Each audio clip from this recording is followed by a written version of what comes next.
Oui, Simone Veil plaçait l'espoir dans l'Europe. Moi, l'espoir, c'est dans l'humain que je le place. Ensemble, on le fera. On ira conquérir notre futur ensemble. Alors, vous êtes prêts? Parce qu'on part maintenant. Merci.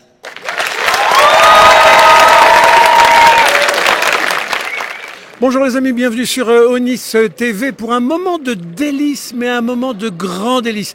On est là dans une ambiance scolaire, vous pourriez vous dire « Oh là, c'est rébarbatif, en période de vacances scolaires bientôt, etc. » Pas du tout, c'est le bonheur du savoir, le bonheur de l'apprentissage, le bonheur de l'éducation, le bonheur des mots.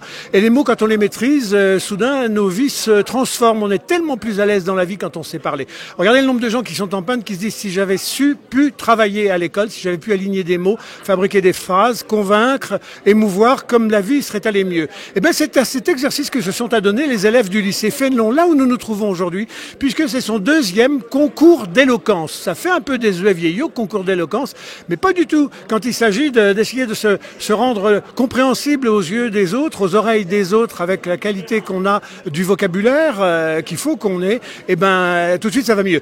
Ils sont 17 élèves de classe terminale à avoir concouru. Actuellement, le jury est en train de les libérer, ça va pas être facile. Et on a entendu des témoignages ici extraordinaires, inouïs. Les élèves vont puiser jusqu'au fond d'eux-mêmes pour nous dire des belles choses. Les concours d'éloquence, 19e siècle, ça apparaît et puis ça s'arrête au moment de la guerre 14. Et puis nos sociétés se technologisent, le vocabulaire change, évolue, et après la guerre de 14, ça tombe un peu en désuétude. Et puis voilà que depuis une vingtaine d'années, ça revient. Est-ce que les lettres auraient besoin de nous rafraîchir un petit peu la mémoire humaine? Allez savoir. En tout cas, je suis en présence ils sont plusieurs dans l'équipe d'organisation, mais il y a au moins 3 profs. Sans les profs, les choses ne se tiennent pas. Il y a Eric Amoros, qui est prof de droit et d'économie. Oui, c'est cela. C'est pas de la littérature, c'est pas des matières chaudes, mais néanmoins indispensable pour construire des discours. Le droit et la littérature sont intimement liés, puisque pour être un bon orateur en droit, il faut être un bon dissert. Christine, vous pilotez le CDI. On dit toujours que le CDI, c'est la documentation, on appelait ça comme ça dans le temps. Mais attendez, au milieu des cours, s'il n'y a pas l'endroit où on peut aller fouiller, chercher, puiser, vous êtes la reine du puits de science et du savoir. Et donc vous êtes Christine Lejar. C'est ça. Donc le CDI, c'est un lieu dédié à la littérature, dédié à l'échange, à la parole, à la capacité aussi de trouver des éléments de réflexion intéressants pour construire son avenir. Et puis une prof de français, Céline Druot, on pense toujours que l'éloquence, c'est les lettres, c'est la littérature. Tout pendant que le monde est à la littérature, 19e siècle, tout va très bien. Le jour où il passe à la science et à la finance, rien ne va plus. On dit, les lettres, est-ce qu'on a besoin de s'enquiquiner avec les lettres? Et pourtant, ramener un concours d'éloquence, les amis, c'est culotté dans notre siècle. Oui, alors c'est vrai que on s'aperçoit que c'est très très très important de travailler l'oral, combiné avec bien entendu les connaissances, le travail sur l'écrit, mais tout ça c'est fondamental pour le développement personnel. Ouais. Il y a 2 ans, vous avez organisé le premier. Qui a eu l'idée? Comment ça s'est passé? Pourquoi vous avez lancé ça? En disant peut-être qu'ils vont nourrir au nez les élèves. Et écoutez, on était une équipe qui avions l'envie de faire s'exprimer les élèves. Et on en a discuté dans la salle des profs et on s'est rejoint dans ce projet. Et on en est très heureux aujourd'hui parce que c'est une plateforme d'expression.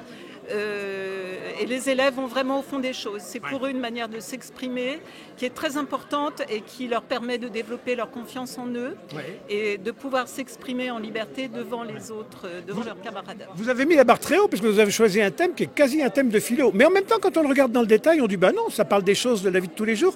Pourtant, on croirait que c'est très complexe. Le thème, c'est « Le futur passe-t-il par la conquête des nouveaux mondes ?» Oh là, vous vous retrouvez le matin au petit déjeuner avec ça dans une enveloppe en disant voilà ta journée, tu vas travailler là-dessus. Vous vous dites ma journée est foutue. Qui a eu l'idée de ce thème? Alors, Eric. Oui, j'ai eu l'idée de ce thème parce que je voulais réunir un nombre d'élèves venant de tous bords. Vous savez qu'aujourd'hui il n'y a plus de filière, on n'a que des spécialités et justement c'est se spécialiser dans les mathématiques, les sciences, la littérature, mais finalement tout porte à réflexion. Donc ce thème, et vous l'avez bien vu à travers les prestations excellentes des élèves, que la conquête du nouveau monde ne passe pas obligatoirement par la conquête de nouveaux espaces, mais plutôt vers un monde intérieur, un monde où on se connaît soi-même. Oui, la recherche de soi-même, la quête de soi-même. Voilà, c'est tout à fait ça. Et cette année encore, plus que jamais, on a eu 17 prestations extraordinaires. Alors dites-moi, on voit bien à chaque siècle ça mute. On était dans la littérature et les beaux esprits au 19e, fin 18e, début 19e.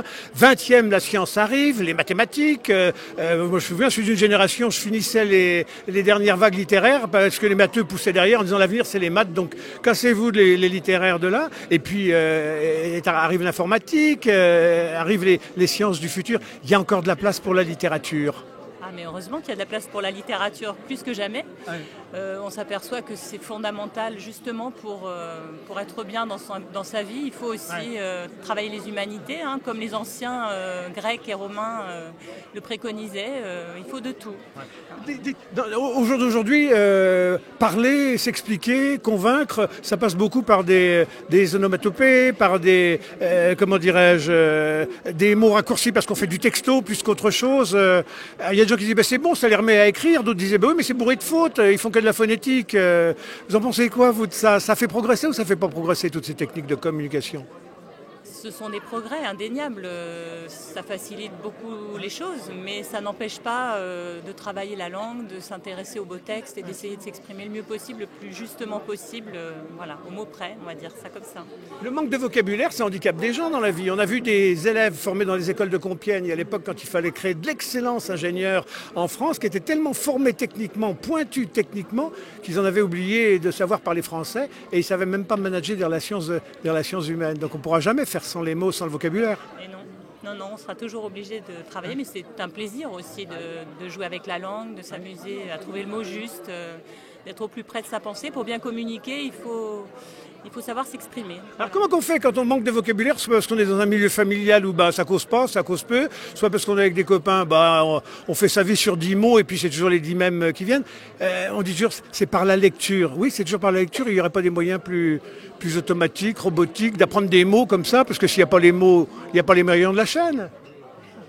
Écoutez, nous on essaie de faire en sorte de créer le débat, la capacité d'expression avec les élèves, et puis la lecture bien évidemment qui participe de l'enrichissement du vocabulaire et d'affiner sa pensée. Là on a eu une très très belle démonstration avec nos élèves de cette capacité de puiser en eux cette richesse de vocabulaire et cette exigence de pensée. Sans doute, vous aussi, vous vous demandez à quoi je ressemblerai dans 20 ans. Est-ce que j'aurai des enfants? Si, plus tard, vous serez heureux. Moi, je ne sais pas. Mais ce que je sais, c'est que je ferai de mon mieux pour que mes rêves se réalisent. Alors on en a 3 élèves là. On a Raphaël que vous avez vu à l'image, Juliette, et puis Martin que vous n'avez peut-être pas vu, mais en tout cas il avait un esprit de synthèse, c'est bien qu'il soit passé le dernier. Quand vous avez entendu dire concours d'éloquence, vous avez dit oh tiens ça va bien parce que dans la vie je suis un beau, dans les salons, etc. Qu'est-ce qui vous a motivé et comment vous avez abordé le thème vous? En fait j'avais vraiment envie de... C'est Raphaël hein, bien sûr votre prénom. J'avais vraiment envie de transmettre quelque chose et transmettre quelque chose que je pense que j'ai envie que les autres aussi aient envie de s'interroger sur ce que je vais raconter, sur ma vision de la vie. Donc là, ensemble, une vision d'une vie ensemble. Et puis le thème, au début, j'étais un petit peu dérouté. Moi qui suis plutôt littéraire, c'est un thème assez scientifique quand même, parce que les conquêtes, etc. Mais j'ai réfléchi comment je pouvais le détourner, comment je pouvais peut-être rester dans le sujet, mais m'en écarter, Voilà, donc ça cheminait. Puis un soir, on a eu la chance d'avoir Lomé, une après-midi qui est venu, un slammer connu, qui est venu. Et j'avais pas trouvé d'idée. Et il a dit quelque chose. Il a dit, vous devez parler de ce qui vous correspond, de ce qui vous parle, de votre cœur. Et le soir même, j'ai écrit ce texte. D'accord. Vous n'avez pas le sentiment de temps en temps qu'il vous manque des mots dans la vie pour dire j'ai mal expliqué ça ou j'aurais bien aimé l'expliquer, mais j'ai pas osé parce que j'ai pas les mots. Ah c'est vrai. Des fois on connaît pas. Je pense que le dictionnaire on le connaît pas en entier, loin de là. Vous avez beaucoup puisé là pour votre déclaration ce soir là? Beaucoup puisé dans le dictionnaire? C'était des mots que je connaissais, mais des fois pour trouver les rimes, j'ai cherché dans le dictionnaire les synonymes qui pouvaient aller en... Parce qu'il n'y a pas forcément de synonymes en vrai, parce que chaque mot a sa définition propre, mais on peut quand même trouver des mots qui se complètent, des mots qui vont ensemble, et ça permet de faire de belles rimes, de belles phrases. Et plus on connaît de beaux mots, plus on connaît plus on lit, parce que plus on lit, plus on accumule des belles tournures de phrases. Voilà, faut lire. C'est en tout cas une chose qu'il faut dire à l'ensemble de nos amis. Faut lire, faut regarder des films. Faut se cultiver, faut apprendre du monde, des choses, des autres. Voilà, et puis après, on a envie, on écrit, ça vient, et puis on fait une bonne prestation. Ils sont bien ces élèves de terminale vraiment, mais alors les autres en dessous très vraisemblablement aussi. Juliette, vous alors, vous vous jetez dans le bain du thème, quand vous voyez le thème, vous dites ça me convient tout à fait. Vous Raphaël, vous êtes en terminale plutôt littéraire, scientifique? Ah moi plutôt économique, politique, littéraire plutôt, voilà, je fais CES et HGSP, donc des matières plutôt... On trouvera dans la vie publique vous? Bah, j'espère bien peut-être. Ah, alors vous Juliette, dites-moi, donc c'est le thème, à un moment vous voyez tomber ce thème, vous dites moi je suis amoureuse du thème, j'ai des trucs à dire, ou vous vous dites j'ai pas grand-chose forcément à dire, j'ai pas encore travaillé, mais je veux me mettre à l'épreuve. Oui, de prime abord, j'avais pas forcément d'idée sur ce thème, mais à force d'en parler avec ma famille, avec Monsieur Amoros et Madame Lejar, j'ai vraiment trouvé un thème, la tristesse, qui me représente et qui aussi parle de mes émotions et d'expériences personnelles. Donc c'est vraiment un thème qui ne m'a pas forcément inspiré de prime abord, mais à force d'y penser et d'y travailler, j'ai vraiment trouvé de bonnes idées. Vous lisez beaucoup? Oui, beaucoup. Est-ce que vous envoyez des textos beaucoup? Aussi. Pareil? Oui. Vos textos, c'est plutôt des textos longs, courts, littéraires, vous mettez beaucoup de mots, vous mettez un peu de chantilly, ou non, c'est style télégraphique? Oui, bien ça dépend avec qui. Avec mes amis, bon, on rigole, voilà. Et puis après, il y a aussi avec mes parents. Non, c'est de tout, je dirais, voilà. Une terre aux fumerolles clivantes et aux empreintes d'engagement. Mais laissez-moi d'abord vous conter une histoire. Le 6e jour, le jardin d'Éden fut créé. Puis, comme garde des cultivateurs, Adam et Ève y furent placés. Ainsi, la nature et l'homme seraient joints par un lien immanent entre protecteur et présent. Chacun ici incarne une manière différente d'avoir abordé le sujet. Je pense à Martin, vous étiez le dernier d'ailleurs, il fallait porter 2 heures, dites donc, alors l'angoisse monte. Déjà, oser parler, oser se jeter dans le bain, c'est pas facile, mais alors en plus porter 2 heures. Vous avez fait un exercice très raccourci, rapide, mais alors vous avez embrasé toute la philosophie, les philosophes, les poètes, etc. Alors vous, comment vous lancez là-dedans? Vous êtes un littéraire, vous serez demain un académicien? Alors, pas du tout, moi je suis plutôt dans des études plutôt commerciales. C'est pas vrai! Si, tout à fait. Je fais très peu de littéraire et j'avais surtout envie, de par mon chemin, mon vécu, de parler de la confiance en soi et de dire aux jeunes que c'est possible. C'est pas parce qu'il nous arrive on fait des fautes, il nous arrive des problèmes qu'on ne peut pas se relever. C'était vraiment le développement de soi que je prônais et surtout avec le thème difficile du harcèlement qui règne dans nos écoles, se relever, vraiment le thème de se relever, être plus à l'aise à l'écrit. Martin, on lit beaucoup chez vous? Très peu, très peu, oui, très peu. Alors tout votre vocabulaire il vient d'où? Vous avez pour chaque phrase fait Wikipédia ou fait le dictionnaire, non? Non, pas du tout, mais je parle beaucoup, je suis un grand bavard et puis je lis de temps en temps, mais j'écoute aussi beaucoup. Bon. Parler, écouter, lire beaucoup, voilà quelques leçons. Et puis, avant de se séparer les amis sur fond, parce que pour le moment le jury délibère, je ne sais pas comment ça sera, si ça sera chaud. En tout cas, Onis Média s'engage à offrir une chronique au lauréat. Il pourra devenir un jour dans sa vie journaliste. On vous le signalera, vous pourrez l'écouter et voir comment nos écoles ici produisent le meilleur. Alors, on ne peut pas interviewer tout le monde, tous les élèves, mais il y avait quand même là toute une partie des élèves de terminale qui étaient venus en auditeur libre pour voir comment les copains allaient se comporter. Et votre prénom? Maëva. Maëva, vous en retenez quoi, vous, là, au bout de 3 heures presque là d'audition? Qu'est-ce qui vous restera de cet après-midi? J'ai trouvé que c'était vraiment très vivant, très divertissant, puis intellectuellement aussi on a appris pas mal de choses, vraiment. Les candidats se sont vraiment mis à découvert, mis à nu presque, et donc franchement on a découvert une nouvelle facette d'eux et c'était très intéressant. Est-ce que vous êtes aussi à l'aise à l'oral qu'ils le sont? Enfin ils le sont pas, on sent qu'ils ont pris sur eux, il faut prendre sur soi toujours dans la vie quoi qu'il en soit. Mais vous êtes à l'aise, vous vous sentiriez prête pour une expérience comme ça?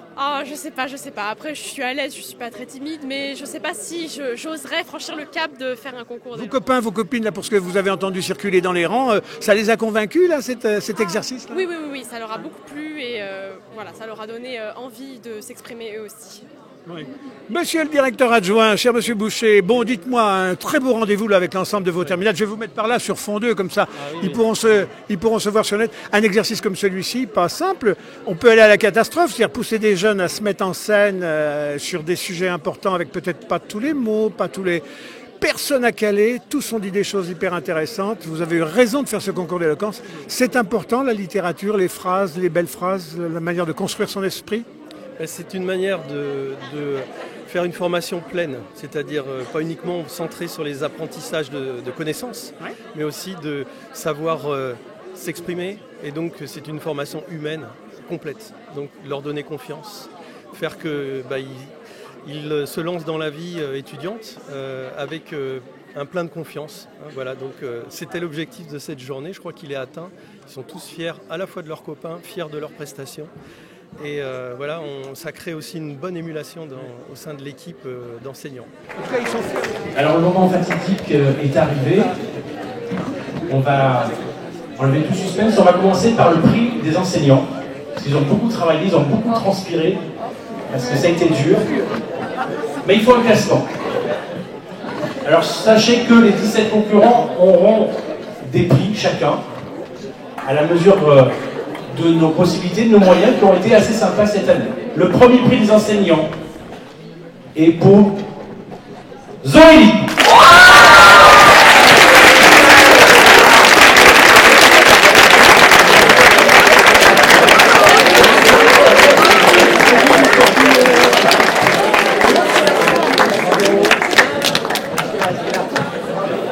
Deuxième prix, Ambre.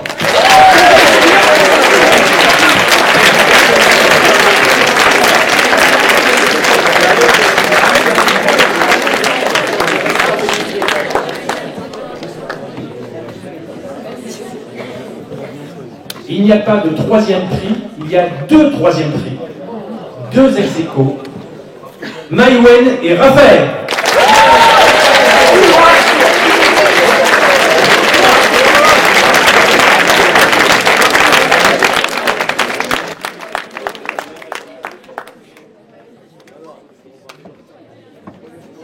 Alors comme il y a deux troisièmes prix, il n'y a pas de quatrième prix, il y a un cinquième prix. Alors, il n'est pas là parce qu'il est parti s'entraîner, mais on va quand même l'applaudir.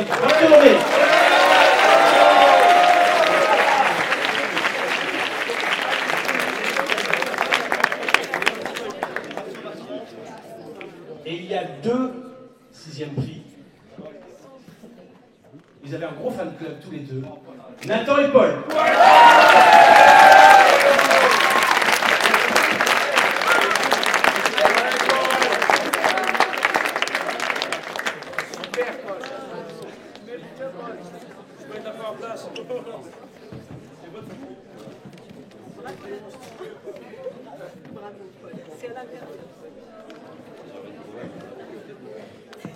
Maintenant, le prix que vous allez attribuer, le prix des lycéens.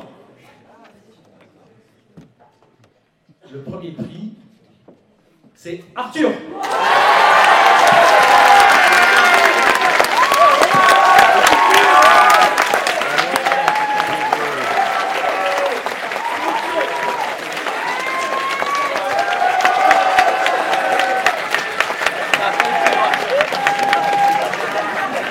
Merci pour les... Alors ici, chez nous, on a droit au cumul. Et le deuxième prix des élèves, c'est Raphaël.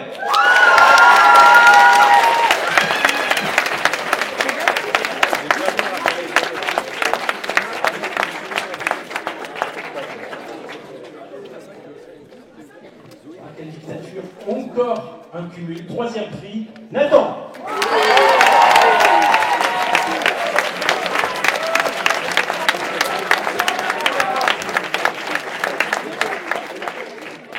Quatrième prix, et c'est bien que ça soit une fille parce que les garçons c'est bien, mais Zoélie.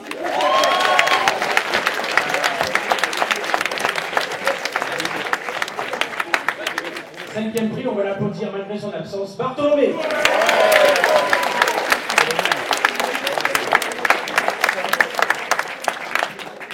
Sixième prix est déjà sur scène, Ambre.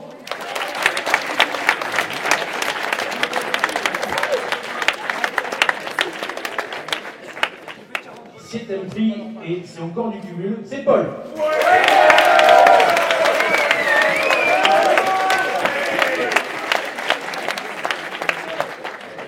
Stop au cumul, huitième prix, Roman.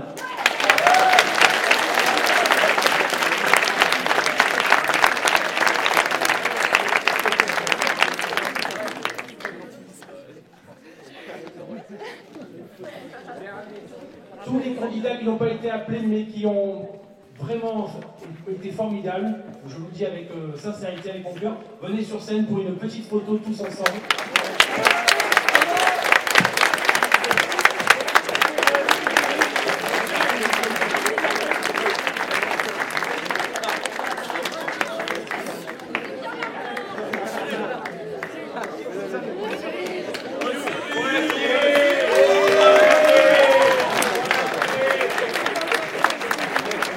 Alors on vous remettra à chacun et à chacune une place de cinéma, tout le monde. Il y a le certificat de la participation qui est sur Parcoursup, pardon. Ce soir. Et il nous reste quelques prix qu'on va distribuer aux autres candidats qui étaient là, qui ont été super. Voilà. Et le premier prix, franchement, ce serait de leur donner un tonnerre d'applaudissements.